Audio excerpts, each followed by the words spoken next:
नमस्ते सभी को। एक बार पुनः आपका हार्दिक अभिनंदन है। हिस्ट्री की क्लास में हम मॉडर्न हिस्ट्री का जो हिस्सा था वो पढ़ रहे थे, कांग्रेस का उदय। देखिए, हमने कांग्रेस इसके बारे में पढ़ा था, हमने भी कांग्रेस का उदय, फिर इसका पार्टों में डिवाइडेशन। पहला जिसका भाग था वो था उदारवादी चरण। कौन सा? उदारवादी चरण। उदारवादी चरण हमने पढ़ लिया था। ये चरण कहलाता है 1885 से 1905। दूसरा इसका चरण है उग्रवादी चरण। कौन सा चरण है? उग्रवादी चरण। ये 1905 से 1919, ये दोनों हमने पढ़ लिए थे। अब हमारा तीसरा जो टॉपिक रहेगा आज का, यानी कांग्रेस 3 भागों में विभाजित हो गई थी। यानी इसकी जो गुटबंदी थी, इसकी जो विचारधारा थी, वो अलग अलग लोगों ने अलग अलग प्रकार से एक्सेप्ट की। उदारवादी लोग ये चाहते थे कि कांग्रेस का जो शासन जो स्थापित करवाना चाहते थे भारत में, वो अंग्रेज़ों के अनुकूल करवाना चाहते थे। यानी वो चाहते थे कि अंग्रेज़ भारत में रहे और वो नीतियाँ अच्छी बनाए, ऐसे कानून बनाए जो कि भारतीयों के हित में हो। जबकि उग्रवादी जो चरण था वो जस्ट इसके विपरीत था। वो ये चाहता था कि अगर इनसे हम भीख मांगेंगे, इनसे हम स्वतंत्रता की मांग करेंगे, या इनको स्वतंत्रता के लिए अगर इनके हाथ जोड़ेंगे तो ये ऐसे स्वतंत्रता देने वाले नहीं हैं। अगर इनको स्वतंत्रता देनी होती थी कब के दे देते। तो उग्रवादी विचारधारा के जो लोग थे उन्होंने हिंसात्मक रूप अपनाया, जबकि उदारवादी लोगों ने अहिंसात्मक रूप अपनाया। अब इन दोनों का मिला जुला जो रूप है वो कहलाता है तीसरा चरण। कौन सा? राष्ट्रवादी चरण। राष्ट्रवादी चरण जिसे इतिहास में कहा जाता है गांधी युग। गांधी युग के नाम से ये प्रसिद्ध हुआ और इसका टाइम पीरियड था 1919 से 1947। यानी 1919 से लेकर 1947 तक का जो पीरियड रहेगा भारत में वो कहलाया जाएगा गांधी युग के नाम से। किस नाम से? गांधी युग के नाम से। समझ में आ गई? तो ये दोनों हमने पढ़ लिए थे। उदारवादी क्या, इनकी क्या प्रतिक्रिया थी, उग्रवादियों की क्या प्रतिक्रिया थी, ये हमने पढ़ लिया था। अब हम जो पढ़ने जा रहे हैं वो है गांधी युग। यानी गांधी जी का भारतीय राष्ट्रीय आंदोलन में क्या योगदान रहा। और एक तरह से देखा जाए तो 1919 से लेकर 1947 तक, 30 जनवरी 1948 को गांधी जी की मृत्यु हो जाने तक भारतीय राष्ट्रीय आंदोलन में गांधी जी का एकाधिकार रहा था। यानी ऐसे नियम बनाए गांधी जी ने, जैसे असहयोग आंदोलन है, सवर्ण अवज्ञा आंदोलन है, दांडी मार्च है, भारत छोड़ो आंदोलन है। ये इस प्रकार के प्रस्ताव थे जिसने संपूर्ण भारतीय इतिहास के ऊपर अपनी एक अमिट छाप छोड़ी और जिसके कारण इस युग को गांधी युग की संज्ञा दी गई, क्योंकि इसमें गांधी जी का अहम रोल था, अहम योगदान था। और हमेशा से भारतीय इतिहास, भारतीय राष्ट्रीय आंदोलन गांधी का क्या रहेगा? कर्जदार रहेगा, जिसने एक बड़े पैमाने पर ले जाकर भारतीयों को छोड़ा, अनेकों प्रकार के संशोधन पारित करवाए, भारतीय संविधान की मांग करेगा, भारतीय स्वतंत्रता की मांग करेगा। जिस प्रकार से देखा जाए तो आज हमारा तीसरा युग है गांधी युग। आज इसको अपन बारीकी से पढ़ेंगे गांधी के बारे में, क्योंकि मोस्ट इम्पॉर्टेंट टॉपिक है ये गांधी युग। अक्सर एग्जाम में भी आता है, कॉम्पिटिटिव एग्जाम में भी इसके क्वेश्चन बहुत सारे पूछे जाते हैं। गांधी युग, ठीक है, गांधी युग पढ़ेंगे अपन। तो गांधी युग जो था उसके अकॉर्डिंग क्या हुआ कि ऐसा बताया जाता है कि गांधी जी का जन्म जो है वो 2 अक्टूबर 1869 को, यानी गांधी जी का जन्म 2 अक्टूबर 1869 को पोरबंदर गुजरात नामक स्थान पर हुआ। यानी गुजरात के व्यक्ति थे। इनके जो पिता थे उनका नाम करमचंद और माता का नाम पुतलीबाई था। यानी आपको मैं ये इसलिए बता रहा हूँ पूरा का पूरा, क्योंकि एग्जाम में यहाँ से बहुत ज़्यादा क्वेश्चन आते हैं। एग्जाम में यहाँ से बहुत ज़्यादा क्वेश्चन आने की संभावना रहती है, इसीलिए हमें इसको पूरा बारीकी से पढ़ना पड़ेगा, ठीक है। यानी गांधी जी का जन्म जो था वो, गांधी जी का जन्म 2 अक्टूबर 1869 को जन्म यहाँ लिख देता हूँ मैं, देखिए जन्म 2 अक्टूबर 1869 को। देखिए हुआ क्या, 2 अक्टूबर 1869, पिता का नाम मोहनदास करमचंद गांधी, मोहनदास करमचंद गांधी, व माता का नाम पुतलीबाई था, पुतलीबाई। देखिए 2 अक्टूबर 1869 को गांधी जी का जन्म हुआ और ये अहिंसा के पुजारी थे। किसके पुजारी थे? अहिंसा के पुजारी, यानी ये सत्याग्रह को लेके चलेंगे। अहिंसा के पुजारी होने के कारण बताया, इतिहास बताती है कि 2 अक्टूबर को भारत में क्या होता है, अहिंसा के रूप में मनाया जाता है, अहिंसा दिवस के रूप में। और इसके पश्चात 2007 में, यानी 2007 में यूएनओ के अंदर, यानी संयुक्त राष्ट्र संघ यूएनओ ने एक घोषणा की कि प्रति वर्ष 2 अक्टूबर को अंतर्राष्ट्रीय अहिंसा दिवस के रूप में बनाया जाएगा। इस दिन भारत के अंदर राष्ट्रीय अवकाश घोषित रहता है, यानी 2 अक्टूबर को 2007 में यूएनओ में एक प्रस्ताव लाया गया कि गांधी जी एक बहुत बड़े अहिंसा के पुजारी थे और अहिंसा के माध्यम से इन्होंने एक बहुत गहरी, जिनकी जड़ें जम चुकी थी अंग्रेजी शासन की, उसकी नींव को हिला दिया।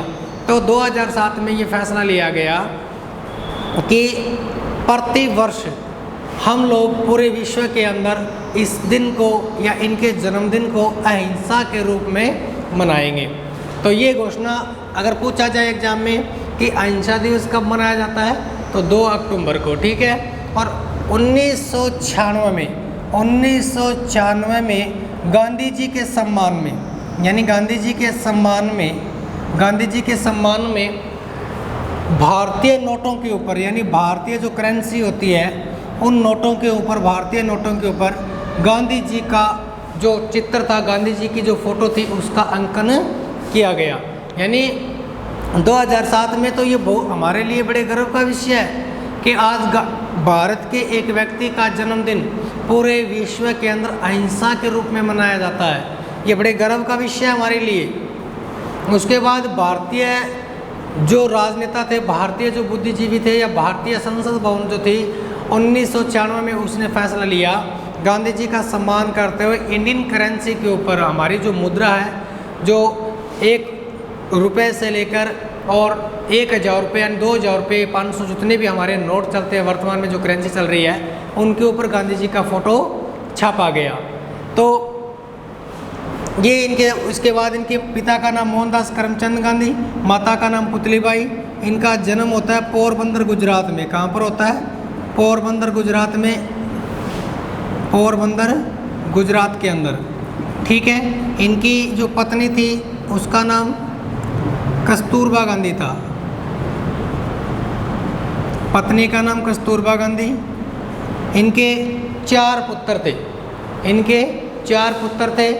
बताया जाता है कि इनकी अल्पायु में ही क्या कर दी गई थी? शादी कर दी गई थी। जिसके जब ये 10वीं क्लास में थे, भावनगर स्कूल में पढ़ रहे थे गुजरात के अंदर, उसी समय इनकी क्या कर दी जाती है? शादी कर दी जाती है। और शादी करने के बाद 4 इनके पुत्र होते हैं। तो बताते हैं कि उस समय इनकी हालत जो थी वो बहुत ही कमज़ोर हो गई थी और मैट्रिक की परीक्षा इन्होंने बड़ी मुश्किल से पास की थी। उसके बाद ये 1888 में बैरिस्टर की पढ़ाई के लिए, यानी वकील की पढ़ाई के लिए ये इंग्लैंड चले गए। पढ़ाई के लिए कहाँ चले गए? इंग्लैंड चले गए। 1888 में बताया जाता है कि गांधी जी का वकालत में बहुत ज़्यादा इंटरेस्ट था, इसलिए वकालत में अपना कैरियर बनाने के लिए ये कहाँ चले गए? England, barrister college of London, England चले गए। लेकिन इनका वकालत में भी इतना कोई खास योगदान नहीं रहा, क्योंकि वहाँ पर नहीं पढ़ पाई है। तो जिसके कारण बताते हैं कि 1891 में वापस ये भारत आ गए। कहाँ आ गए? भारत आ गए। उसके पश्चात कुछ समय ये भारत में रहे और उसके बाद 1893 में एक गुजरात का व्यापारी था, गुजरात का व्यापारी जिसका नाम था दादा अब्दुल्ला। गुजरात का एक व्यापारी था दादा अब्दुल्ला, उसका मुकदमा लड़ने के लिए ये गांधी जी नेटाल दक्षिण अफ्रीका चले गए। यानी 1893 में दादा अब्दुल्ला जो कि गुजरात का एक व्यापारी था, इसका मुकदमा लड़ने के लिए ये कहाँ चले गए? नेटाल। और नेटाल कहाँ है? दक्षिणी अफ्रीका में। ठीक है, यानी दक्षिणी अफ्रीका चले गए मुकदमा लड़ने के लिए, और वहाँ जाकर इन्होंने अंग्रेजी शासन की रंग भेद नीतियों को देखा। यानी वहाँ पर क्या हुआ कि एक बार ये ट्रांसबर्ग से प्रिटोरिया जा रहे थे। यानी ट्रांसबर्ग से कहाँ जा रहे थे? प्रिटोरिया जा रहे थे। इनके पास प्रथम श्रेणी का वैध टिकट था। यानी रंग भेद की नीति का अर्थ क्या होता है कि रंग भेद की नीति का अर्थ ये हुआ कि उस समय भारत में और अन्य जगहों पर अंग्रेजी जो सरकार हुआ करते थे वो रंग भेद टिप्पणी करते थे। यानी काले व गोरे का भेद करते थे, और अनेकों प्रकार के भेदभाव थे उस समय। जैसे भारतीयों को उच्च पदों पर आसन नहीं किया जाता था, भारतीयों को सरकारी नौकरियों में नहीं लिया जाता था, उनको अच्छे कपड़े पहनने, अच्छी शिक्षा देने, अच्छे कार्य करने की सबकी क्या थी? मनाही थी। यानी जो कार्य अंग्रेज करते थे वो कार्य भारतीय लोग नहीं कर सकते थे, या जो काले लोग होते थे वो नहीं कर सकते थे। और इसी रंग भेद की नीति चल रही थी अफ्रीका के अंदर। एक बार ये ट्रांसबर्ग से कहाँ जा रहे थे? प्रिटोरिया जा रहे थे। इनके पास प्रथम श्रेणी का वैध टिकट था रेलवे का, और ये प्रथम श्रेणी के कोच में जाके जब बैठे तो क्या हुआ कि कुछ अंग्रेज अधिकारी यानी कुछ गोरे लोगों ने इनको बाहर जाने के लिए बोला। जब ये बाहर नहीं गए, इन्होंने कहा कि मेरे पास तो प्रथम श्रेणी का वैध टिकट है, तो उनको बाहर फेंक दिया गया। इस घटना का उनके ऊपर बहुत गहरा प्रभाव पड़ा। यानी इन्होंने सोचा कि अगर एक जिस व्यक्ति के पास सब कुछ होते हुए भी अगर ये इस प्रकार कर सकते हैं, तो पता नहीं फिर तो भारतीयों की या काले लोगों की पता नहीं कितनी दुर्गति होती होगी, कितनी उनकी दुर्दशा होती होगी। इसका इनके दिमाग के ऊपर बहुत गहरा प्रभाव पड़ा, और इसी को सुधारने के लिए इन्होंने सबसे पहले रंग भेद की नीति का अनुसरण करते हुए 1906 में अफ्रीका के अंदर ही सत्याग्रह का प्रयोग किया। सत्याग्रह का प्रयोग यानी ध्यान रखना कि गांधी जी ने एक अफ्रीका के अंदर और 3 भारत में, यानी चंपारण, उसके बाद खेड़ा और उसके बाद अहमदाबाद मिल आंदोलन, यहाँ पर भी 3 सत्याग्रह चलाए थे गांधी जी के द्वारा। 3 भारत में और 1 अफ्रीका के अंदर सत्याग्रह चलाया गया था। वो चारों के चारों सत्याग्रह क्या रहते हैं? सफल रहते हैं। सत्याग्रह का अर्थ क्या होता है? यानी सत्य प्लस आग्रह, यानी सत्य के लिए क्या करना?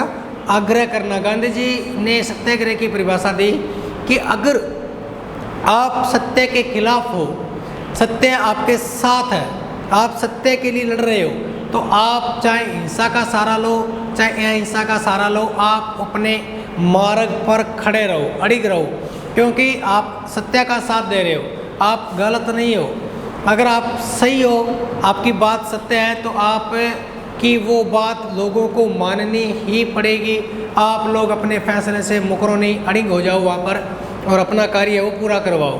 ठीक है, तो गांधी जी ने सर्वप्रथम रंग भेद की नीति का अनुसरण करते हुए वहाँ पर अंग्रेजी सरकार के खिलाफ 1906 में पहली बार अफ्रीका के अंदर क्या चलाया? सत्याग्रह चलाया। जो इनका सत्याग्रह क्या रहता है? सफल रहता है। इन्होंने, गांधी जी ने कांग्रेस की स्थापना भी अफ्रीका के अंदर की थी। यानी अफ्रीका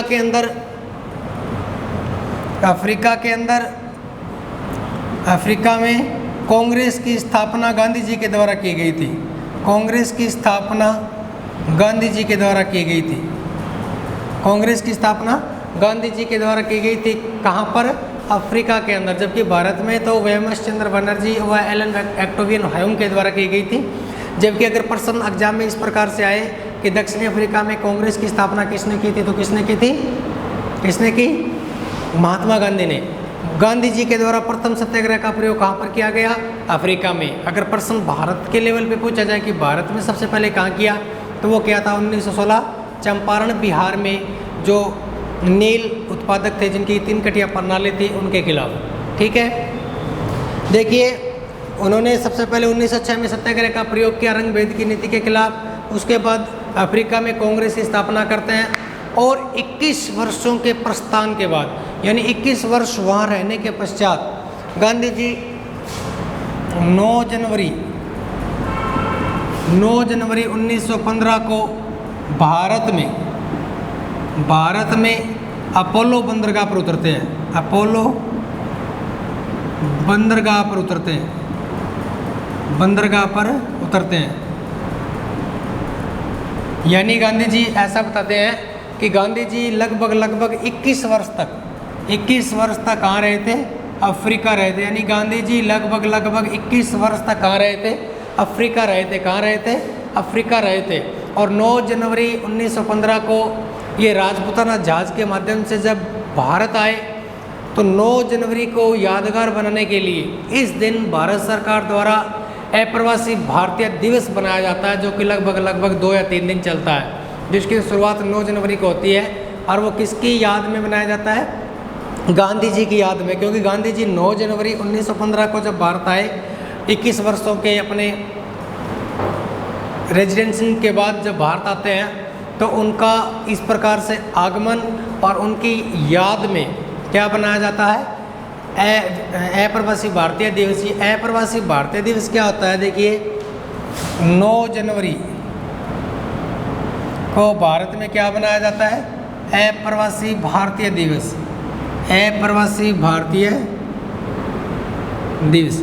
ये अप्रवासी भारतीय दिवस का अर्थ होता है कि वे भारत के लोग जो हैं तो भारत के, लेकिन रहते कहाँ हैं? आउट ऑफ कंट्री, यानी भारत से बाहर रहते हैं। जैसे सुंदर पिचाई है, माइक्रोसॉफ्ट का संस्थापक सत्या नडेला है।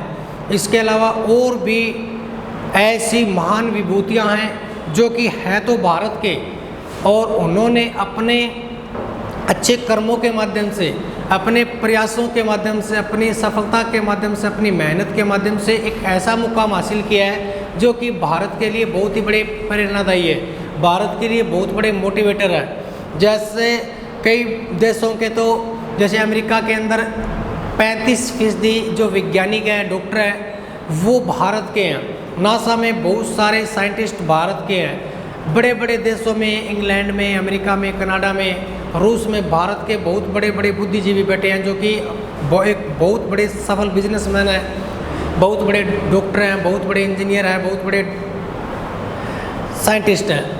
तो ये इन लोगों को क्या किया जाता है? 9 जनवरी वाले दिन अप्रवासी, इनको इनविटेशन भेजा जाता है। ये भारत के अंदर आते हैं और उस समय एक बहुत बड़ा वेब सेमिनार आयोजित किया जाता है, और उस सेमिनार के माध्यम से ये भारतीय लोगों को, भारतीय बच्चों को या भारतीय बुद्धिजीवियों को क्या करते हैं? मोटिवेट करते हैं। क्या करते हैं? मोटिवेट करते हैं कि हमने, हमारा जन्म इस जगह हुआ, इसके बाद हम यहाँ से यहाँ गए, उसके बाद यहाँ से यहाँ गए। यानी इस प्रकार से देखा जाए तो ये एक प्रकार से मोटिवेटर का कार्य करते हैं भारत के अंदर, और इनको देखकर फिर हमारे मन में भी इंटरनली हम मोटिवेट होते हैं और हमारे मन में भी कुछ कर गुजरने का हम संकल्प लेते हैं। क्योंकि इन लोगों को अगर जैसे गूगल, सुंदर पिचाई है जो वर्तमान में गूगल का CEO है, यानी एक सिंपल पर्सनालिटी का व्यक्तित्व है जिस व्यक्ति का, और वो एक छोटे से तमिलनाडु के घर में जन्मने वाला, और आज वर्तमान में भी इस वक्त की सबसे बड़ा सर्च इंजन गूगल का CEO है। तो ये हमारे लिए बड़ी गर्व की बात है। बाय डिफ़ॉल्ट मोबाइल में गूगल आता है, और विश्व का ऐसा कोई सा भी मोबाइल नहीं है जिसके अंदर सर्च इंजन गूगल न हो। तो ये हमारे लिए बहुत बड़े गर्व का विषय बन के आता है, बहुत बड़े गर्व की बात है। इस प्रकार के लोगों को हमारे जब सामने उनसे रूबरू करवाया जाता है, उनसे हमें मिलने का, सुनने का जब मौका मिलता है तो हम बड़े मोटिवेट होते हैं। तो इस प्रकार हर साल भारत में 9 जनवरी को क्या बनाया जाता है? अप्रवासी भारतीय दिवस बनाया जाता है। इसके पश्चात क्या होता है कि गांधी जी का एक बहुत अच्छा दोस्त था, मदन मोहन मालवीय। क्या नाम था? मदन मोहन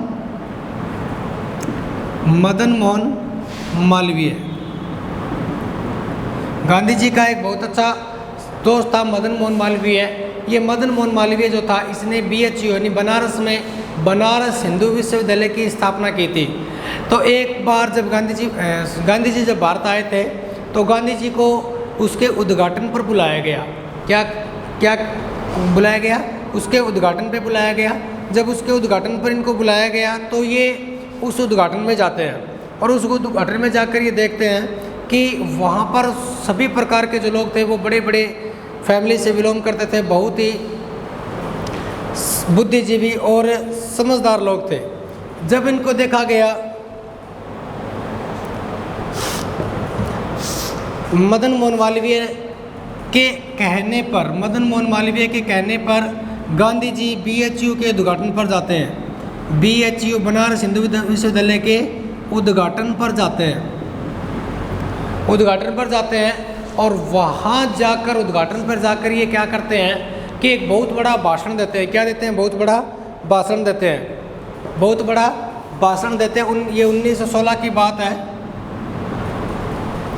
बहुत बड़ा भाषण देते हैं और भाषण के माध्यम से ये जब बोलना शुरू करते हैं तो ये कहते हैं कि अगर हम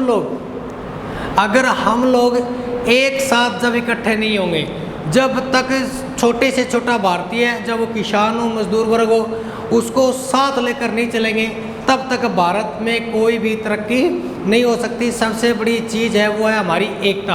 अगर हम लोग एकता नहीं रखेंगे, मजदूर, गरीब, किसान वर्ग को साथ लेकर नहीं चलेंगे, तो इस प्रकार के सेमिनारों का आयोजन करने से या इस प्रकार की यूनिवर्सिटियों की स्थापना से कोई प्रभाव भारत पर नहीं पड़ने वाला।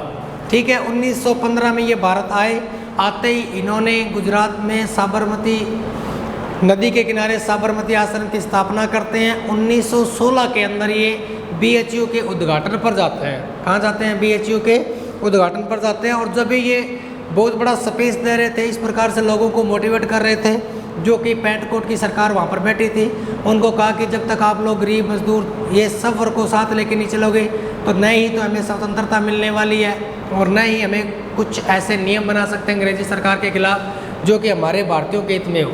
यहाँ पर एक व्यक्ति था रामचंद्र शुक्ल गांधी जी के भाषण को सुन रहा था। गांधी जी के इस भाषण को सुना तो उसको बहुत आनंद की अनुभूति हुई और उसने सोचा कि गांधी जी ही एकमात्र ऐसे व्यक्ति हैं भारत में जो कि हमें स्वतंत्रता के मार्ग पर ले जा सकते हैं। तो इसके बाद 1917 में गांधी जी को 1917 चंपारण नील आंदोलन।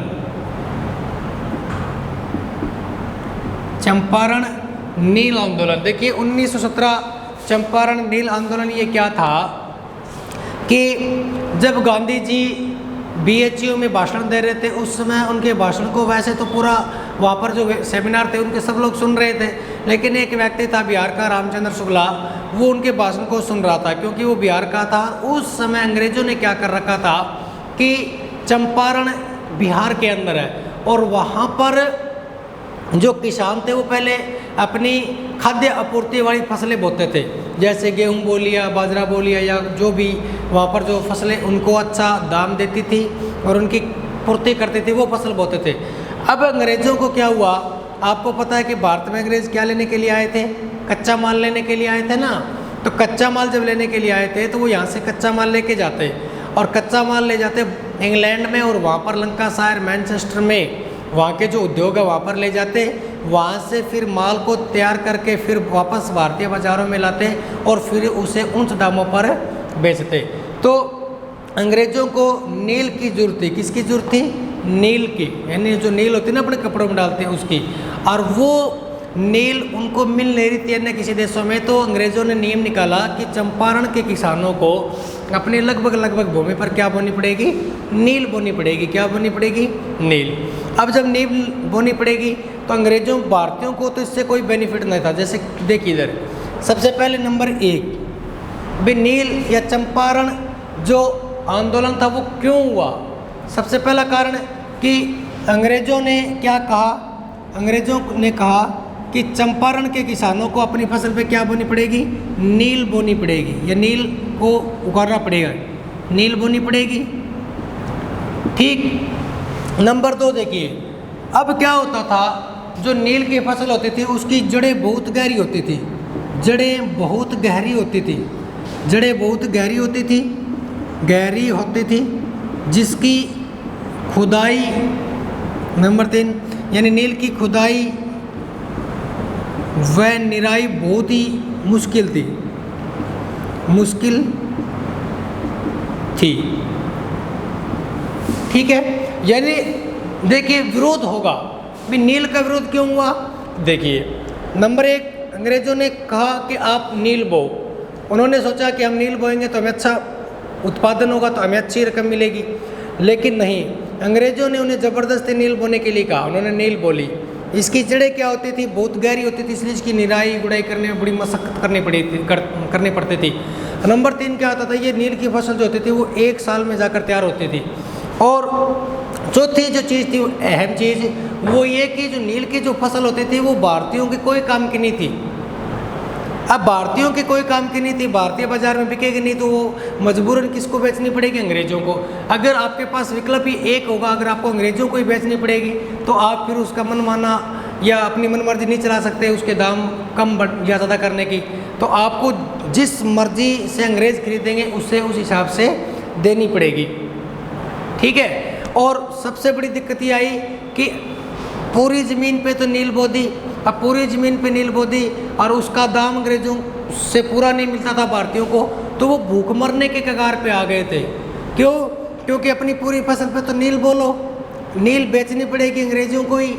अब समस्या तो ये आई ना कि उनके पास अब इतना पैसा भी नहीं दे रही थी वो नील का कि उसको बेचकर वो अपनी खाद्य आपूर्ति कर सके या अपने खाने का सामान लेके आ सके या वो कुछ पैसे वाले बन जाए। यानी सारी की सारी नील तो कौन लेके चले जाते थे? अंग्रेज लेके चले जाते। उनके पास बेचारों के पास कुछ नहीं बचता, उनकी मजदूरी तक पूरी नहीं होती थी। इस प्रकार क्या हुआ कि ये कहलाती थी 3 कटिया प्रणाली। क्या कहलाती थी? 3 कटिया प्रणाली। 3 कटिया प्रणाली, ये 3 कटिया प्रणाली कहलाती थी। जिसके कारण क्या हुआ कि भारतीय लोग दिन भर दिन क्या हो रहे थे? कमज़ोर हो रहे थे। उनकी आर्थिक स्थिति बहुत ही कमज़ोर हो रही थी। अब क्या हुआ? रामचंद्र शुक्ला के आग्रह पर गांधी जी चंपारण जाते हैं और चंपारण जाकर वो अपने सत्याग्रह का क्या करते हैं? प्रयोग करते हैं। यानी गांधी जी के द्वारा प्रथम सत्याग्रह कहाँ पर चलाया गया था? चंपारण, बिहार में। कहाँ पर चलाया गया था? चंपारण, बिहार में। और अब गांधी जी ने यहाँ पर प्रथम सत्याग्रह किया। क्या किया? प्रथम सत्याग्रह किया। और यहाँ पर फिर अंग्रेजों ने इनकी बात को मानी, यानी गांधी जी की बात को मानी, जिस कारण हम कह सकते हैं कि गांधी जी के द्वारा प्रथम सत्याग्रह चलाया गया था। गांधी जी ने प्रथम सत्याग्रह कहाँ चलाया? प्रथम सत्याग्रह भारत में, चंपारण में। कहाँ चलाया? चंपारण में। और यहाँ पर इनका ये जो सत्याग्रह था वो क्या रहता है? सफल रहता है। क्या रहता है? सफल रहता है। इस प्रकार देखिए, गांधी जी ने प्रथम सत्याग्रह भारत से बाहर का अगर पूछे तो वो तो चलाया था अफ्रीका के अंदर, नेटाल में। लेकिन अगर भारत के संदर्भ में पूछे तो कहाँ पर चलाया था? कहाँ पर चलाया था? भारत में, चंपारण के अंदर। ठीक है। और इनके ये दोनों सत्याग्रह जो थे वो क्या रहे थे? सफल रहे थे। और इन्हीं सफलता के आधार पर ये एक बहुत आगे चलकर भारतीय इतिहास में या भारतीय राष्ट्रीय आंदोलन में अपना एक बहुत बड़ा हिस्सा, बहुत बड़ा योगदान इनका रहेगा। क्योंकि इनके द्वारा चलाया गया प्रथम सत्याग्रह भी क्या रहता है? सफल रहता है। क्या रहता है? सफल रहता है। जिसके कारण एक प्रकार से बहुत बड़ी कम्युनिटी इनके साथ जुड़ गई थी।